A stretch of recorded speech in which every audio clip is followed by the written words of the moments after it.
Namaskar friends, I am Dr Gautam Chatterjee, author of Positive Mantra, The Art of Thinking and Science of Living.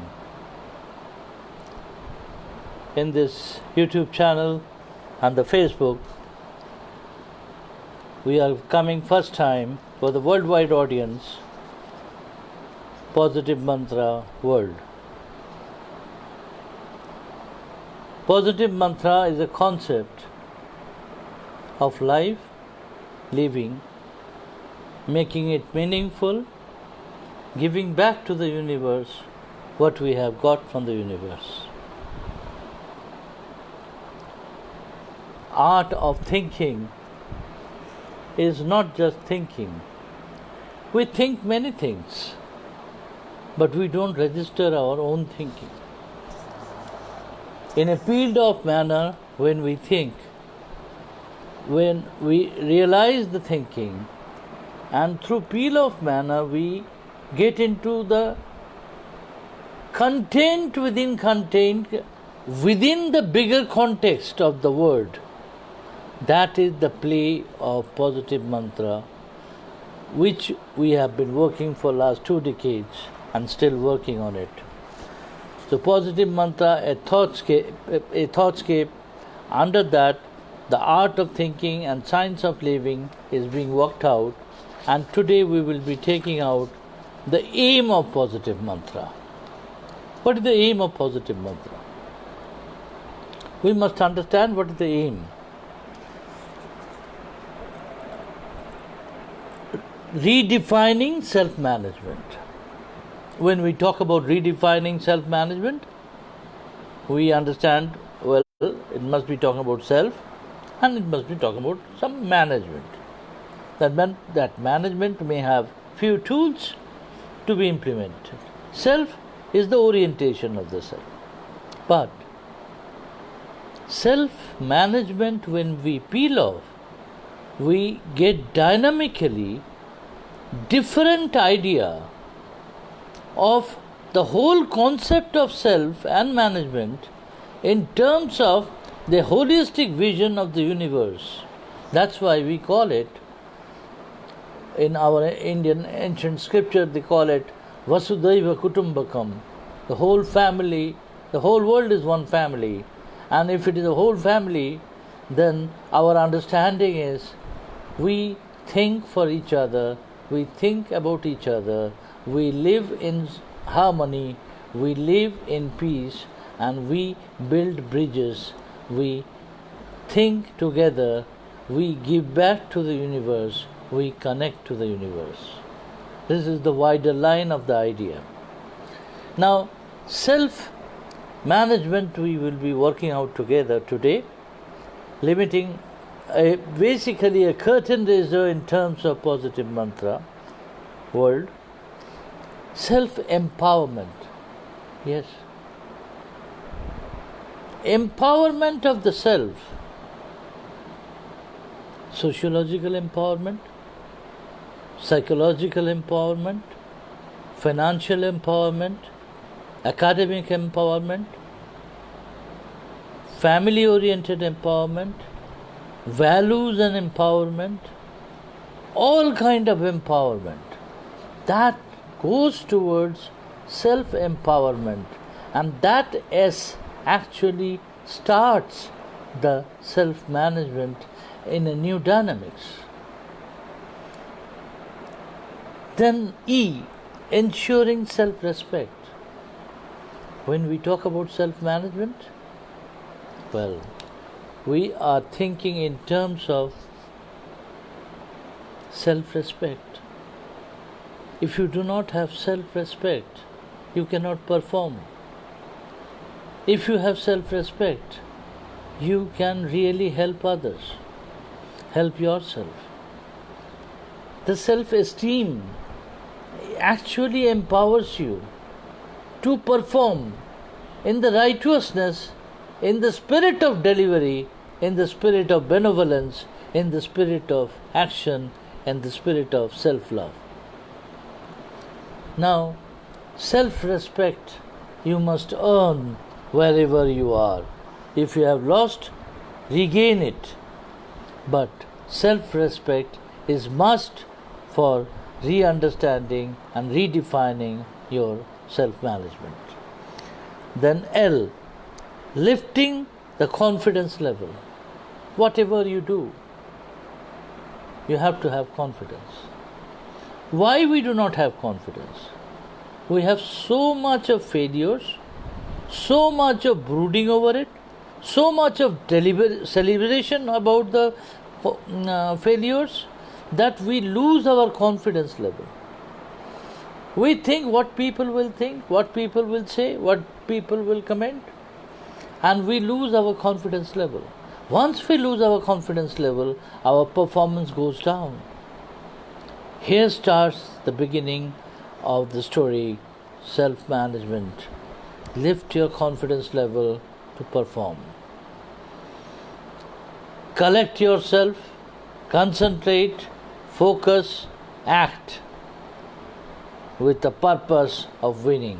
No matter there can be defeats, but the purpose is confidence to perform, confidence to do the complete thing. The confidence is to be lifted. We have to get into the process of confidence getting, and be getting that confidence, that matters a lot. Then fighting out with our inner complexities.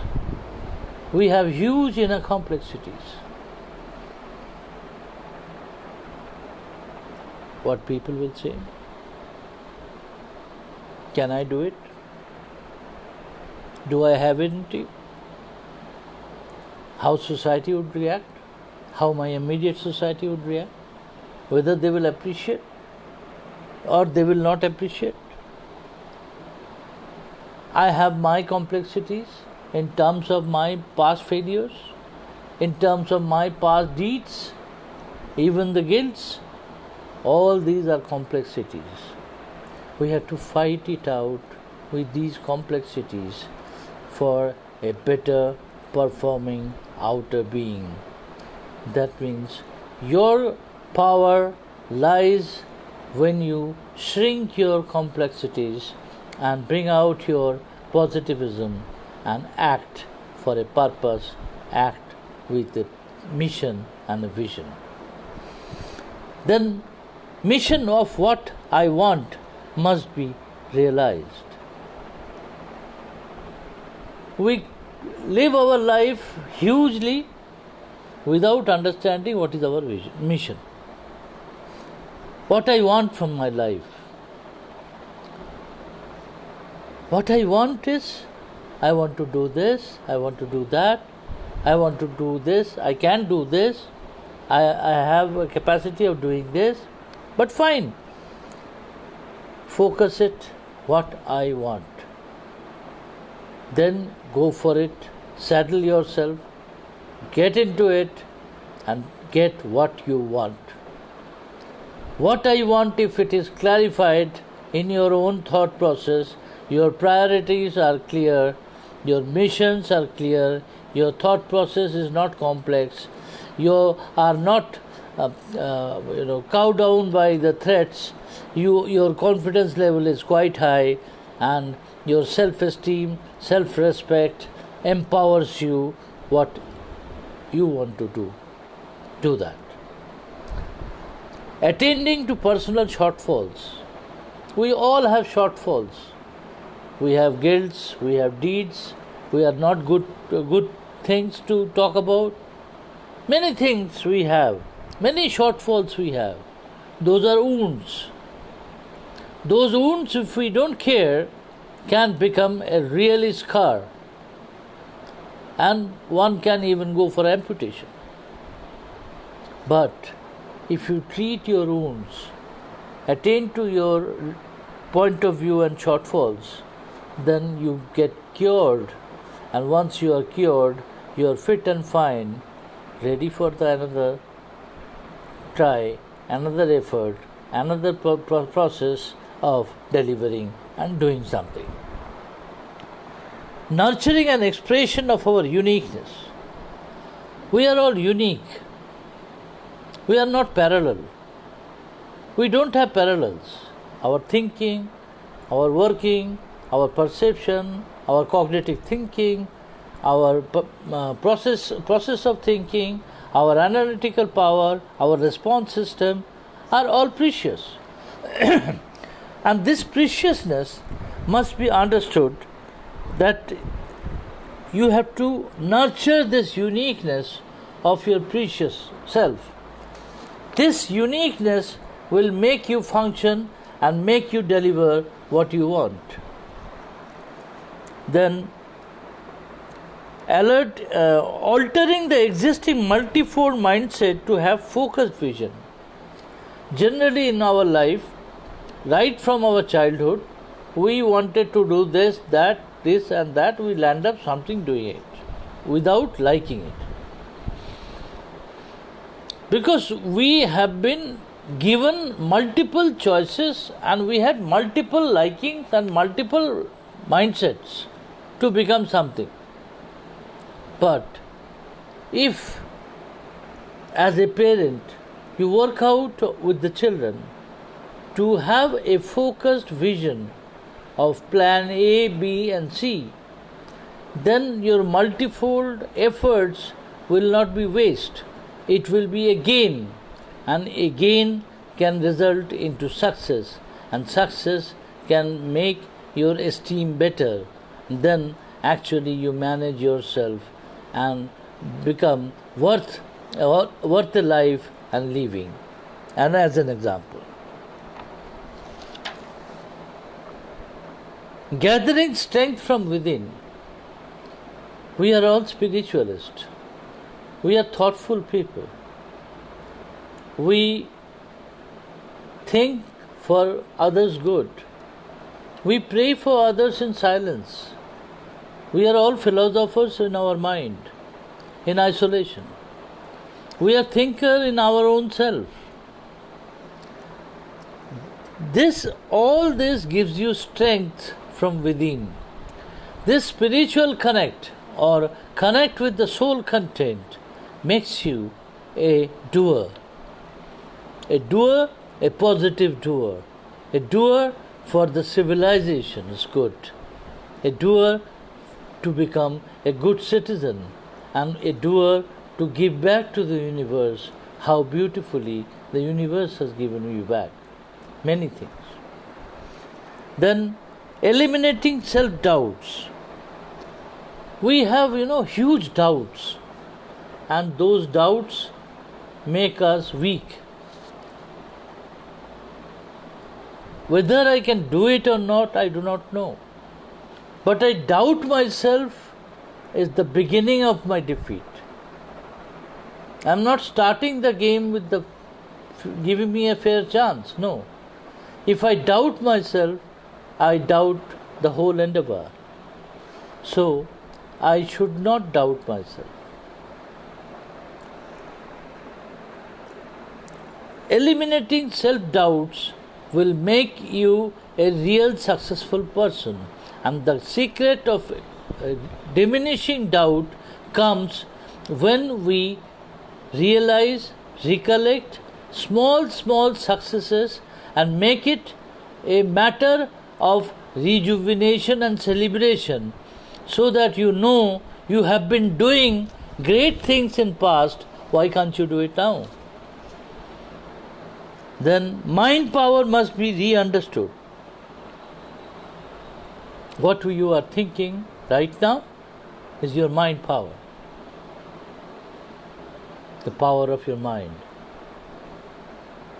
But what you are thinking, how you are thinking, who is making you thinking, is the source of the mind power.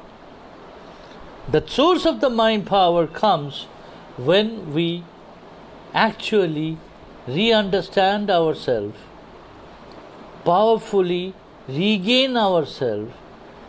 Then we realize it is our soul content that is helping us to realize how beautifully we can re-understand our own mind power and make it a lovable thing, a selfless love for the universe, and a meaningful living for everybody. Then enforcing self-discipline. You see, this self-discipline comes with the timeline routine. Every minute, every hour is designated for a purpose. Don't interchange the purpose. Keep that purpose on as much as possible. Be pragmatic, create your own routine in your own way, but stick to that. This gives you a discipline of your thought process. While meditating, don't think in terms of what your business is doing, how your business is doing. Or while doing business, you don't think, I have not done this big a mala and this, I have not read this, I have not done this. No. Don't try to overlap things. Keep your thought process in a focused way. That is the disciplined way. This disciplined thinking comes when we are in a process, think, process our thought, act accordingly, meaningfully we work, and then we love all selflessly and make people realize that they are worth appreciating. Try to appreciate others. You will realize that out of your self-discipline, you have already cultured a respect for the universe. This self-discipline teaches you to how to respect the universe, how to upkeep the esteem of others.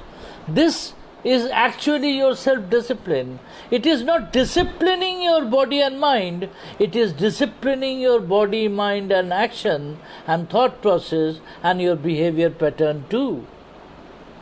That means your discipline is an internal phenomena only, it is an external realization as well. Negating emotional mental blocks. We have to negate emotional mental blocks. We have huge mental blocks. We are very judgmental. We are very quick to snub somebody. We are very quick to become cynical, and we pass comment so fast. We react. We do not know how to respond. Yes, all these things are mental blocks. This emotional mental blocks actually negates your activities and performances as your self-management. Behave, think within tranquility, respond, if need be ignore, move ahead, learn, unlearn, and take yourself to new goal, take yourself to a meaningful life, make your family a meaningful space, and all that time the happiness, the bliss will flow. Once you are happy, if you are your self-management is blissful, if you are calm and quiet, you are not reactive, you will not go for wrong things. You will not take refuge in wrong things. So mental blocks at times takes you to drug, takes you to bad habits. Those mental blocks must be won over by our positive energy to redo, re-understand and re-modify and mend our behavior pattern as well. Then tackling relationship for conflict resolutions. We have relations, we are friends, peer group, parents, husband, wife, children,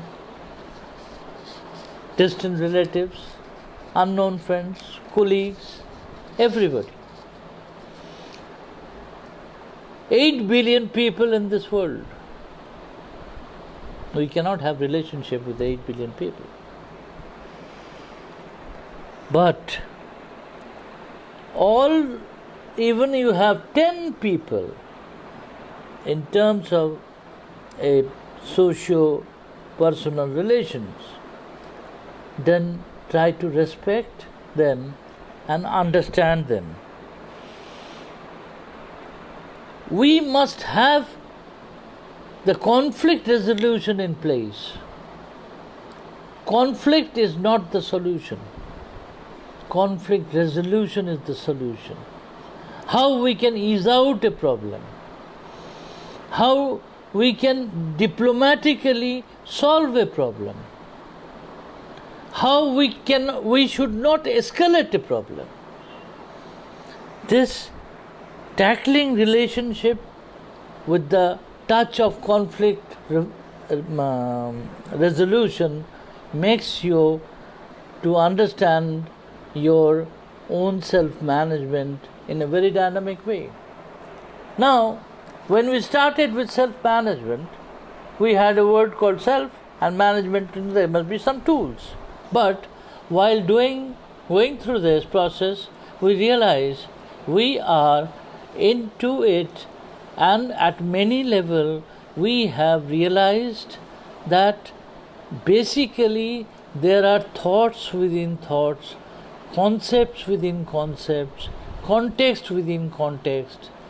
That is the way positive mantra understands and make you think, and once you make you think, it registers your mind, because you will not forget it is there for you. And once it is there for you, you actually cater to yourself, cater to others, cater to the universe, and live a meaningful life. Next time we will be coming other aspects of positive mantra. Thank you so much. I am Dr. Gautam Chatterjee on behalf of Positive Mantra World. Thank you. Namaskar.